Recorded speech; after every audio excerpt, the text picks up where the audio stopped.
आता जलचिंतन संस्थेचे राजेंद्र जाधव आपल्यासोबत आहेत नाशिकमधून. पाणी हा विषय अत्यंत महत्त्वाचा विषय आहे, गांभीर्याचा विषय आहे. आणि त्या नाशिकमध्ये राजेंद्र जाधव बसलेले आहेत की जिथे कुंभमेळ्याच्या संदर्भात, कुंभमेळ्यामध्ये जे साधू आले त्यांच्या अंघोळीवरून ते पाणी सोडण्यावरून बरंच पाणी पेटलं होतं. अशा ठिकाणी ते बसलेले आहेत. पाणी हा जो मूलभूत विषय आहे, मग ते जलसिंचन असेल, शेती असेल, या सगळ्या संदर्भामध्ये राजेंद्र जाधव, काय तुमचं म्हणणं काय की देवेंद्र सरकारला तुम्ही कसं बघताय? काय नक्की सरकारने केलेलं आहे? काय करायला पाहिजे? काय म्हणणं आहे? सरकारने आता जलयुक्त शिवाराचे जे योजना आहे, ती योजनेच्या संदर्भात त्यांनी प्रायोरिटीने काम करायला ठरवलेलं आहे. बरोबर. आणि त्याच्यामध्ये जे काही प्रत्येक गावाला छोटे छोटे नाले असतात, तर त्या ठिकाणी ते बांध घालून त्याच्यामधून पाणी अडवायचं काम करणार आहे. आता जलयुक्त शिवाराची जी काही योजना आहे, ही ग्रामीण भागामध्ये जो दुष्काळी भाग आहे, त्या दुष्काळी भागामध्ये करणं आवश्यकच आहे. त्याच्याबद्दल काही कोणाचं दुमत असण्याचं कारण नाही. परंतु त्याच्यातून आपल्याला संपूर्ण शेतीच्या सिंचनाचा प्रश्न हा सुटणार आहे का? लॉंग टर्म प्लॅनिंगच्या दृष्टिकोनातून जलयुक्त उपयुक्त आहे का?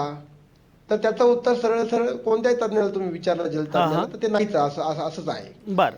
याच्यामध्ये आता जवळजवळ 90,000 कोटीपर्यंतचं सिंचनाचे काही प्रकल्प मंजूर आहेत. त्याच्यासाठी पैसा नाही.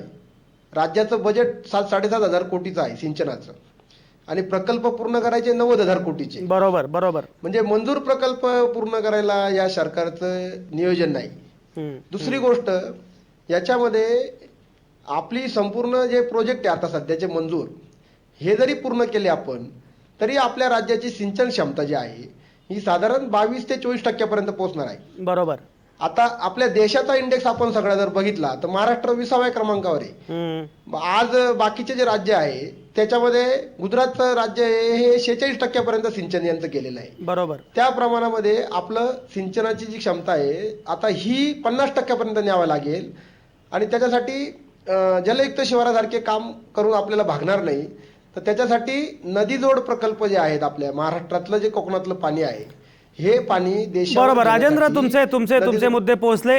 एकूण जे चाललंय ते बरोबर आहे, पण पुन्हा आणखी गती वाढवायला पाहिजे असा तो मुद्दा आहे. प्रकाश बाविस्कर, जलसिंचनाच्या अनुषंगानं दुष्काळाबद्दल बोलताना शेतकऱ्यांची अवस्था फार वाईट आहे असं जेव्हा लोक म्हणत असतात, तेव्हा त्याला जोडून दुसरा एक मुद्दा असा असतो की हे सरकार हे धनदांडग्यांचं आहे, हे सरकार व्यापाऱ्यांचं आहे, हे सरकार बिल्डरचं आहे.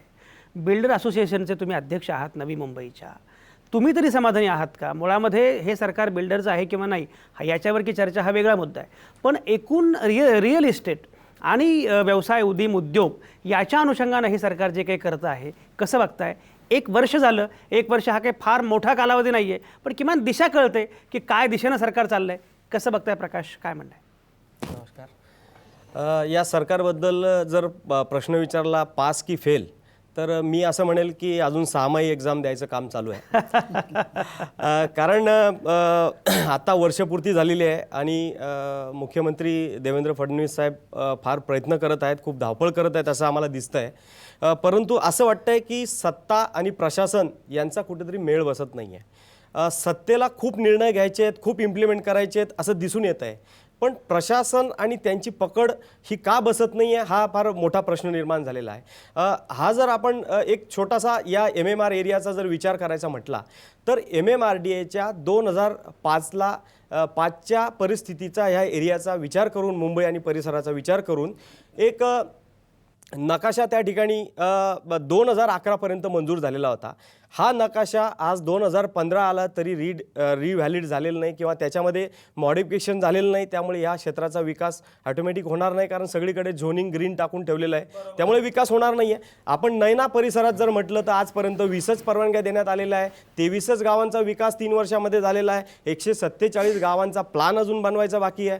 मुंबईच्या DC रूलचा जर आपण विचार केला तर मुंबईचे DC रूल्स अद्यापपर्यंत कधी काय निर्णय होत आहेत, कधी काय सर्क्युलर निघत आहेत, तर त्यामुळे कुठलंही प्रपोजल फायनल स्टेजला येत नाही आहे. कल्याण डोंबिवलीची स्थिती बघितली तर त्या ठिकाणी इन्फ्रास्ट्रक्चर अवेलेबल नसल्यामुळे परवानग्या थांबवण्याचं मी ऐकलेलं आहे. ठाणा कलेक्टर ऑफिसचं जर उदाहरण बघितलं, माझी एक छोटीशी परवानगीचा विषय बघितला तर आज 3-4 वर्ष तिथं निर्णय घ्यायला कोणी प्रॉपर धजावत नाही आणि ठाणा जवळपास स्टॉप होण्यासारखी स्थिती निर्माण झालेली आहे. कदाचित परमार अजून अनेक परमार होतील की काय अशी परिस्थिती निर्माण झालेली आहे.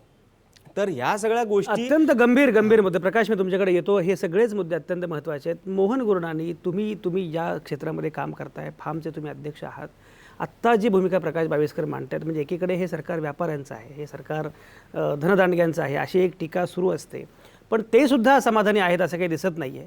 काय तुमचं मोहन गुरुनानी एकूण या वर्षभराकडे कसं बघताय? नाही, असं आहे की जसं प्रकाश भाऊंनी सांगितलं, खूप जल्दी आहे अजून, म्हणजे अजून 1 वर्षच झालं आहे. म्हणजे त्याच्यामुळे आता पास किंवा फेल सांगता येत नाही.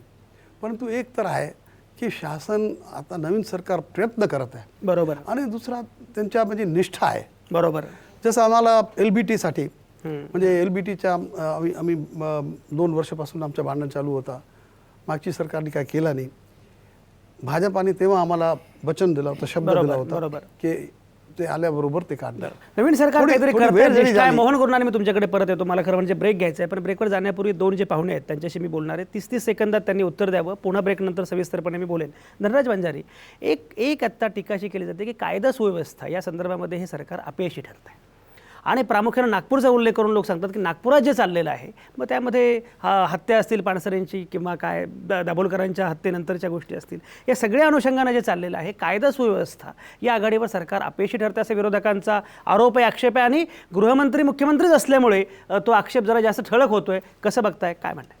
विरोधकांचा आक्षेप हा राजकीय उद्देशातून आहे ते मी समजू शकतो, पण सरकारचं यश कायदा सुव्यवस्थेतलं हे गुन्हेगारी आकडेवारी किंवा एखाद्या भौगोलिक परिस्थितीमध्ये एखाद्या नागपूरसारख्या ठिकाणामध्ये काही गुन्हे घडले त्याच्यावरून ठरावं याही मताचं मी नाही आहे. सर्वंकष विकासाचं जेव्हा आपण बोलतो तेव्हा ओव्हरऑल समाजाची मानसिकता लक्षात घ्यायला पाहिजे. बरोबर. मला या दृष्टीने एकच छोटासा इन्सिडेंट सांगावासा वाटतो की जेव्हा कर्नल पुरोहित आणि प्रज्ञा सिंग ठाकूर यांना करकरे साहेबांच्या काळामध्ये अटक झाली आणि न्यायालयामध्ये गेले, तेव्हा त्यांच्यावर पुष्पवृष्टी झाली. चला तिथपर्यंत ठीक आहे, भरपूर काही करकरे साहेबांना पण आवाजावा बोलण्यात आलं वगैरे. ती एक ग्रुपची एक मानसिकता होती की असं काहीतरी होत आहे म्हणून.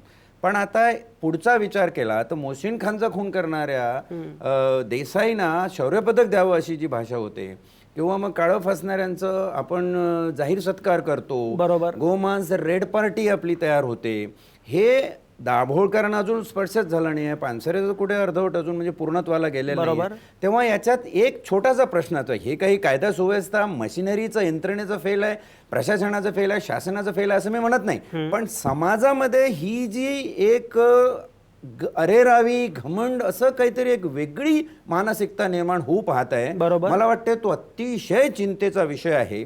आणि जरी आज सरकारचा पास किंवा फेल आपण ठरवत नसू किंवा ठरवणं योग्यही नाही तेही मी म्हणतो, पण हा चिंतेचा विषय असल्यामुळं ही सामाजिक मानसिकता जी एका बाजूला एक ध्रुवीकरण अतिशय विकृतपणे चाललेलं आहे, ते कसं थांबवता येईल याचा सरकारने निश्चित या क्षणी विचार करावा. याच आणि अत्यंत महत्त्वाची मांडणी धनराज वंजारेंनी केलेली आहे. सामाजिक मानसिकता हा महत्त्वाचा मुद्दा आहे, आणि समजा जर कट्टरता वाढत असेल, विखार वाढत असेल, धार्मिक जातीय ध्रुवीकरण वाढत असेल, तर त्याचा विचार फार गंभीरपणे करावा लागणार आहे. आणि वर्षभरातल्या सगळ्या गोष्टींकडे बघताना ही गोष्ट सगळ्यात महत्त्वाची आहे असं धनराज वंजारेंचं म्हणणं आहे. कारण गुन्हे किंवा कायचं प्रमाण, संख्या हा वेगळा मुद्दा आहे, पण जेव्हा या प्रकारची मानसिकताच बदलते, सामाजिक धारणा बदलतात, आणि अशा प्रकारच्या कट्टरतेला बळ देणाऱ्या गोष्टी जेव्हा आतून घडायला लागतात, सरकारमधून घडायला लागतात, तेव्हा त्याचा मात्र विचार नीटपणे केला पाहिजे. हा अत्यंत महत्त्वाचा मुद्दा आहे. सगळी चर्चा आपल्याला करायची एकूण सर्वंकष विकासाच्या मुद्द्यावर. देवेंद्र सरकार यशस्वी ठरलंय का? सरकार पास की फेल?